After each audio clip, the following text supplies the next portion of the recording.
Hi. So it's time. It's been 1 year since I started my career break. So it's time for an update.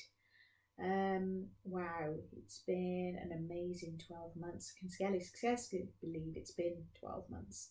But during that time, I've been to Sri Lanka. I've been to visit Singapore, and that was amazing.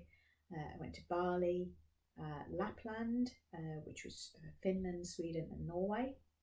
I visited Japan. I spent time in Wales, and most recently, I'm in Scotland.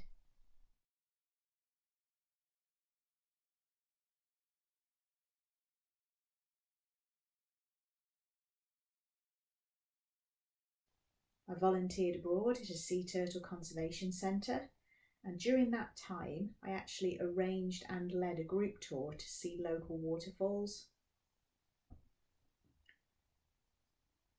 I worked a winter season abroad in hospitality, being a waitress and working on the bar. During that time, I mined the travel reps and the tour guides for info about their jobs, and I honed my preferences to be a tour guide at a single location because I don't really fancy all the extra effort to herd large groups of people.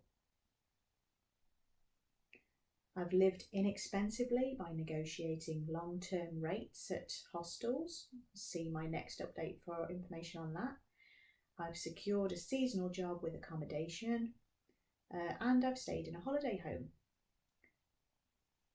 I can't really be bothered right now to deal with visa requirements and rejections for working abroad. There are tour guide opportunities working in the UK, and additionally, we also have the British colonies, such as Gibraltar, Malta, Isle of Man, the Scilly Isles, the Isle of Wight, Guernsey, and Jersey, where I can work without a visa. So I'm going for the easy life for a bit.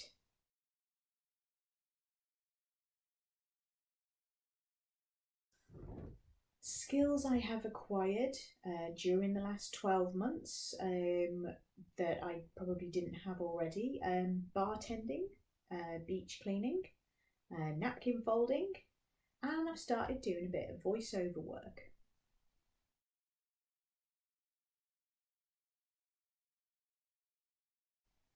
One of the questions I've been asked is how have the things that I've done on my career break um, shaped my emotional development? Like, what have I gained back? There's several things. I felt confident to make a profile and try online dating, which I have never done before, so that's new.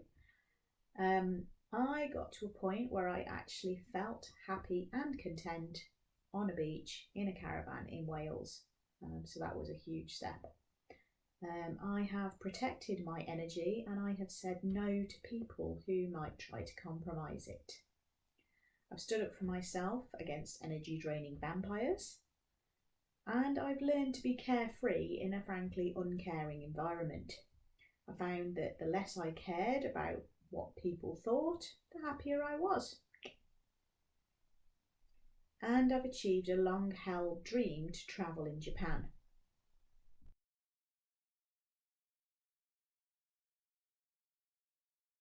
At the moment, I'm surprised, but I'm really enjoying the unpredictability of my life.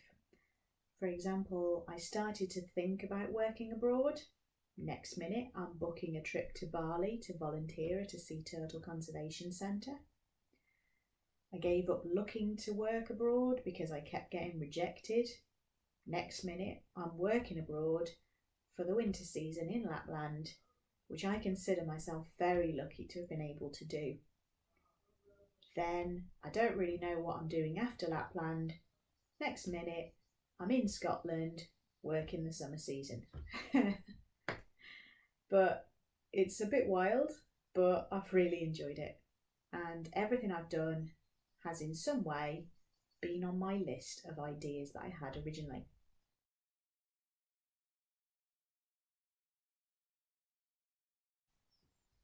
In November, I gave up my accommodation and I've since been living a bit nomadically.